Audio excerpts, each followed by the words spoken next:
Insulin resistance হয় কি করে? মানে আমরা সহজ বোঝানোর জন্য আপনাদেরকে বলেন যে কোষে জায়গা নাই। এটা ডাক্তাররা হাসাহাসি করে এগুলো নিয়ে, বুঝছেন? কয় কি বলে কোষে জায়গা নেই, হ্যাঁ? ব্যাপারটা বুঝেন না? তা এখন তো আমি তো ডাক্তারিদের পড়াচ্ছি না। তোমাদের পড়াবো, তোমাদের সেলুলার ওভারলোড বুঝাবো, হ্যাঁ? তোমাদের ইনসুলিন কীভাবে মেকানিজমগুলো বুঝাবো, রিসেপ্টরে বাইন্ড করার সময় কোন পাথওয়ে দিয়ে গ্লুট-4 ট্রান্সলোকেশন কীভাবে হয়, এগুলো তোমাদের বুঝাবো আলাদা। সেটা আমার ক্লাস আছে, এগুলো আমি এগুলো পড়াইছি, ক্লাস করানো হয়েছে, সেগুলোর ভিডিও আছে। বাট এখানে যারা আসছে তারা তো আর গ্লুট-4 হাবিজাবি বুঝায় কোনো লাভ হবে না। তাদের জন্য সহজে শোনেন, আপনাদের যাদের সুগার বেশি এবং টাইপ 2 ডায়াবেটিস, বলেন সুগার বেশি, টাইপ 2 ডায়াবেটিস, আর সুগার বেশি, বলেন সুগার বেশি, টাইপ 1 ডায়াবেটিস। বলেন একজন রোগী যদি চিকন থাকে, শুকনা থাকে, সুগারও বেশি আছে আর ওজনও কমে যাচ্ছে, তাহলে আপনার মাথায় আগে এটা টাইপ 1 হওয়ার সম্ভাবনা মাথার ভিতরে ক্লিক করতে হবে। বুঝেননি কথা? টাইপ 1 রোগীর জন্য হোমায়ার দেখে কোনোই লাভ হবে না। হোমায়ার হলো ইনসুলিন রেজিস্ট্যান্স, এগুলো সব টাইপ 2 এর জন্যে। বোঝার চেষ্টা করেন, খুব ভালো করে বুঝেন। বুঝছেন আমার কথা?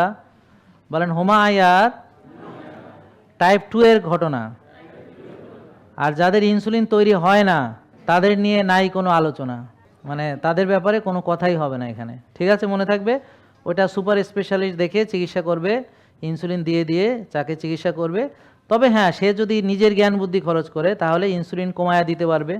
যদি সে চিনি জাতীয় খাবার, ভাত রুটি ফল দুধ কমিয়ে খায় বা বাদ দেয় বা রোজা রাখতে পারে, সেটা নিজের জ্ঞানে করতে হবে।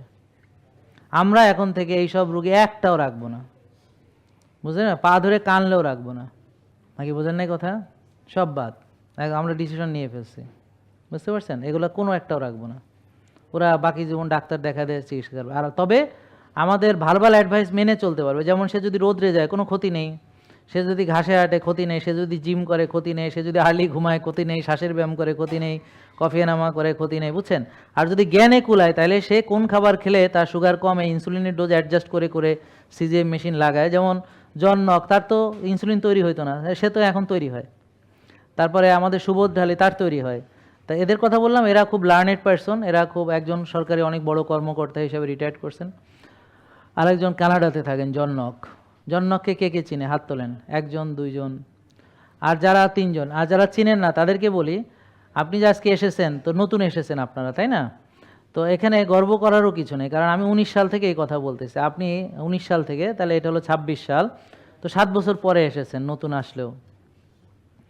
আমার কথা বুঝতে পারছেন? বলেন আলহামদুলিল্লাহ।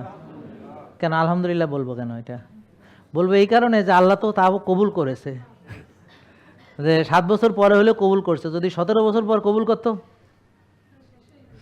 শেষ হয়েই তো যাইতেন নেই, তারপরে আসতে পারতেন কিনা এটাও একটা সমস্যা আর কি, বা আসলে আমরা রাখতাম কিনা সেটাও একটা সমস্যা। ব্যাপারটা বুঝতে পারছেন না কথা? নাকি বুঝলেন? তা আমার এখানে আসার কথা হলো যারা এখনো রুগী হয়নি তারা, আমি প্রিভেনশন নিয়ে কেয়ার নিয়ে কাজ করি। আমি কিন্তু প্রিভেনশন কেয়ার নিয়ে কাজ করি, অর্থাৎ যেন রুগী না হয় মানুষ। জেকে লাইফস্টাইল লিমিটেড, ওষুধ মুক্ত সুস্থ জীবন।